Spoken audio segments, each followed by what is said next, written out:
We'll now continue with the second question and answer session. Our first question is coming from Puebla, Mexico. Go ahead, please. Puebla, México. Adelante. México, su pregunta, por favor. Una pregunta. ¿Es correcto Is the question. Would it be incrementando la correct productividad en las empresas, to continue así to como increase las productivity in estructuras companies trabajo and para lograr el also éxito en un entorno cambiante group y cómo work lograr groups un óptimo manejo in a de los changing activos environment intangibles to manage intangible assets within an organization? Two very different questions. How do we manage the intellectual capital?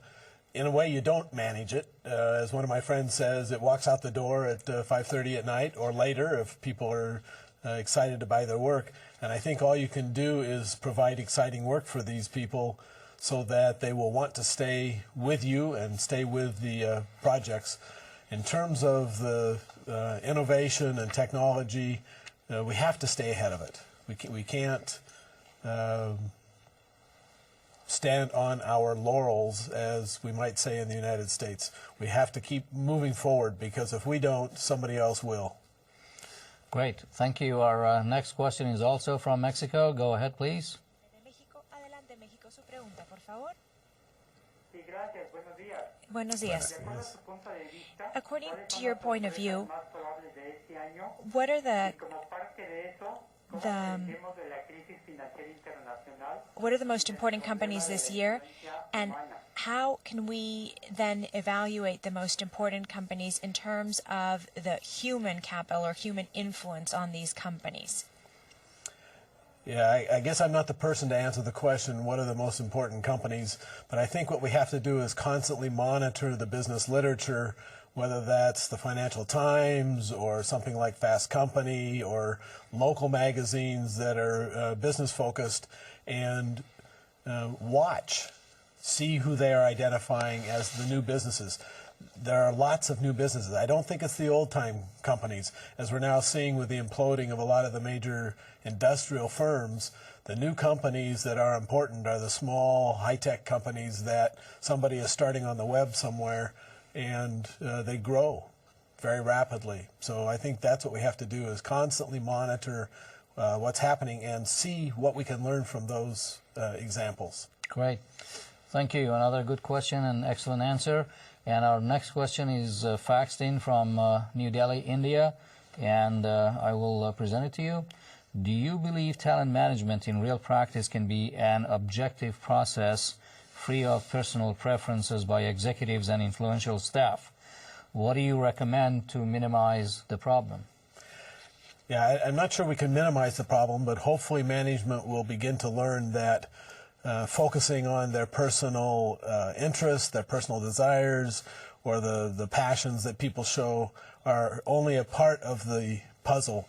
One needs to really focus on what people's talents are and try to identify what those are and put people in jobs, as Jim Collins says, find the right seat on the bus that fit those talents and those passions. Regrettably, talents are not enough.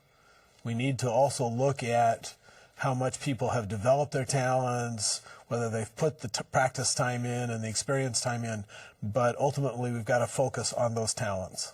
Great, thank you. We have another, excuse me, we have another question faxed in. Do you think that learning more about the global system in school and at work, that is, acquiring global knowledge, should be a new priority for all communities around the world? Obviously, from everything I've said today, absolutely. Every country, every school system, every organization needs to focus on educating its people about the global community. I think it's happening with the global communications and the global media, whether that's television or film or music. We're being exposed to the nature of that world, but I think it's got to be a major effort. So that's a daunting job, though. This is learning about the world is not a simple thing. So where do you begin and how do you proceed? Yeah, you're absolutely right. And when I look at, say, the American experience with globalization, where people can't find countries like Iraq or Iran on a map, we have a lot of work to do. But it's got to start. It's got to start somewhere. travel helps, but ultimately, my understanding is you start with knowledge. You start through education process. People have to first be aware of the differences and the things they need to learn, and then they need to get that training, that experience, that education, and eventually, my experience is, and I think it's lots of other people's experience, eventually you get to the point where you begin to see things through what I call global eyes, rather than your local points of view that you've been raised with. And in this day and age of international communication, I guess attending webinars that are offered by other countries or attending conferences like we are holding today, video conferences, so forth and so on, that probably would help as well. All right. Our next question is from Peru, also faxed in. Do you think maintaining excellence is a more difficult challenge than achieving excellence, given your description of the chaotic world we have today and will continue having into the foreseeable future? Well, I think both are difficult challenges. We need to achieve excellence. We need to work at achieving it. I don't think we ever get there. It's a process, maybe not an end state. But we also need to work at maintaining it once we get some level of excellence. How do we maintain it? We have to keep looking at the customer and the competition and our own employees and keep seeking improvement. It's a constant process. And how do we balance between the idea of leadership and maintaining excellence? Where does leadership come into that picture? Well, increasingly, I think we're understanding that in the new world with flattened organizations, leadership is something that hopefully occurs throughout an organization. We can't rely on one superstar at the top to do everything. We've got to understand everybody needs to take initiative. Everybody needs to constantly be looking for opportunity to advance, to innovate, to improve service. So the older model of leadership does not apply anymore. Leadership is distributed and everybody in their own position are leaders, so to speak. I would say that that's the case, although we still probably need the superstar as well. So. Okay, we go to Tijuana, Mexico, another fax-in question.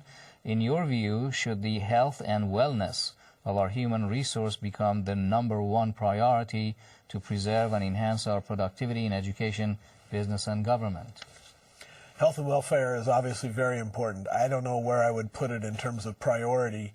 We can't ignore it. We have to constantly pay attention to the health and welfare of our employees and their families. And that's everything from a healthy working environment to helping them understand the rest of their world, nutrition, exercise, cleanliness, those kinds of issues as well. So yes, a priority, if not the priority. So that's part of the human capital. Thank you for your excellent questions, but we have run out of time. We hope that you have enjoyed participating once again in this exciting multilingual and multinational program. For further references and study, you can consult your valuable ITC Participants Manual. Our third video conference of the year 2009 series, Foundations for Generational and Global Success, airing October 8, will be titled The Wisdom of Long-Term Organizations, Communicating Across Generations. For additional information on this video conference series and its certification requirements, as well as dates and specific topics for other upcoming programs, please contact ITC. I would like to invite all organizational members of the ITC Global Network to visit and use at ITC's website the MAC Virtual Video Library, the most extensive instructional video resource in the world today, where you can access all of ITC's past video conferences in both English and Spanish. Other interested organizations may purchase a 6 or 12-month usage license directly from ITC at any time. These valuable past programs can also be accessed individually as webcasts or with their support materials, exams, and an online ITC certification via the online video course options also offered at www.itcsandiego.com. We'll remind you that all ITC programs are created by and copyrighted to Miguel A. Cardenas and may not be taped, stored, reproduced, or retransmitted in any form, in whole or in part, without the written consent of the author. On behalf of all of us, I thank you for your ongoing participation and interest in this unique program. Thank you, and see you soon.